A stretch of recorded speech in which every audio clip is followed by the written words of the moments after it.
बहू, सुबह उठकर सबसे पहले नहा धोकर ही रसोई में घुसना। मुझे वो लड़कियां बिल्कुल पसंद नहीं जो 10 से 11 बजे तक बिना नहाए ऐसे ही घर में घूमती रहती हैं। पहले दिन समझा रही हूँ कि मेरी रसोई में बिना नहाए एंट्री नहीं मिलने वाली। सास की बात सुनकर बहू संध्या हाँ में गर्दन हिला देती है। अगले दिन सुबह 6 बजे संध्या नहा धोकर रसोई में पहुंचती है तो देखती है कि उसकी जेठानी रेखा पहले से ही रसोई में खड़ी है और दूध उबाल रही है। मैं चाय बना देती हूँ भाभी। चाय तो सब लोग पीते होंगे ना? हाँ, सबकी चाय बना लो, पूरे 7 कप बनेंगे। ठीक है भाभी। संध्या गैस पर पानी चढ़ा देती है। अरे ये क्या कर रही हो? तुमने तो बस 3 कप ही पानी रखा है। इतने पानी में सबकी चाय कैसे बनेगी? भाभी, मैं तो चाय ऐसे ही बनाती हूँ, आधा पानी आधा दूध। आप बताइए ना, अगर यहाँ सब लोग दूध में पत्ती डालकर पीते हैं तो मैं पानी थोड़ा कम कर देती। रेखा हंसने लगती है।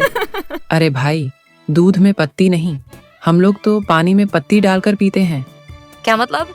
मतलब ये कि 1 कप दूध से ज्यादा माँ जी चाय में डालने ही नहीं देंगी, इसलिए पानी बढ़ा दो। इतने सारे लोगों में 1 कप दूध डालकर ही चाय बनानी होती है। दोनों बातें कर ही रही थीं कि तभी सास सुशीला रसोई में आ जाती है। अरे बड़ी बहू, बता दिया ना छोटी बहू को चाय कैसे बनानी है। जी माँ जी, मैंने बता दिया है कि चाय में बस 1 कप दूध ही डालना है। हाँ, और देखो, हम लोग मसाला चाय पीते हैं, फीकी फाकी चाय कोई नहीं पीता।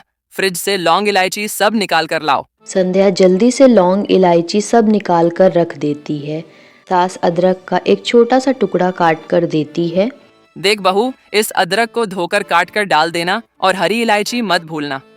संध्या 2 इलायची निकालकर ओखली में डालने लगती है तो सास चिल्ला उठती है। हे भगवान, 2-2 इलायची डालोगी क्या? इलायची कितनी महंगी आती है पता भी है तुझे? अच्छा ठीक है माँ जी, एक ही डाल देती हूँ।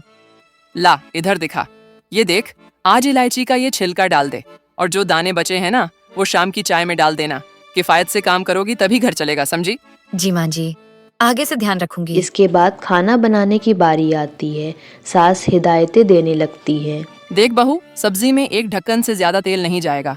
ये 1 लीटर तेल है, पूरे 2 महीने चलाना है। और इतनी सारी सब्जी क्यों काट रखी है? मोहल्ले को दावत देनी है क्या? रेखा हंस कर कहती है, छोटी, यहाँ गोभी की सब्जी में गोभी ही नहीं मिलती। बस थोड़ा सा सब्जी काटो, बाकी पानी डाल दो, बैलेंस हो जाएगा। संध्या माथा पकड़ लेती है। अरे बेटा, ये क्या, तूने तो दाल सब्जी ली ही नहीं। ऐसे सूखी रोटी खाएगी तो कैसे चलेगा? रहने दीजिए माँ जी, क्या फायदा दाल सब्जी खाने का, उसमें तो बस पानी ही तैर रहा है। गोभी तो ऐसे है कि माइक्रोस्कोप लगाना पड़े। संध्या की बात सुनकर सास तमतमा जाती है। धीरे धीरे संध्या को इस घर की कंजूसी भरी आदतें समझ में आने लगती है। भाई जब मिलने आता है तो उसे पानी जैसी चाय और ग्लूकोज बिस्किट परोस देती है। संध्या को बड़ी शर्म आती है। 6 महीने बीत जाते हैं, रक्षाबंधन आता है। ननद नैना राखी बांधकर बड़े बड़े शगुन की उम्मीद करती है, लेकिन जब लिफाफे खोलती है तो उसमें 51 और 101 देखकर उसका चेहरा उतर जाता है। भाभी, ये कैसा बेहुदा मजाक है? सास सुशीला भी गुस्से में आकर ताना देती है।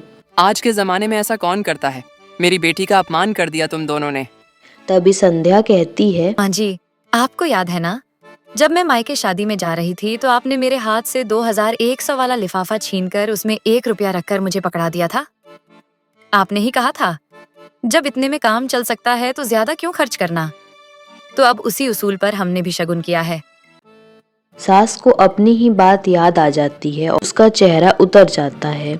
कुछ दिनों बाद सास को किटी पार्टी होस्ट करनी होती है। देख बहू, मेरी सहेलियां आएंगी, अच्छा इंतजाम होना चाहिए। मेरी इज्जत का सवाल है।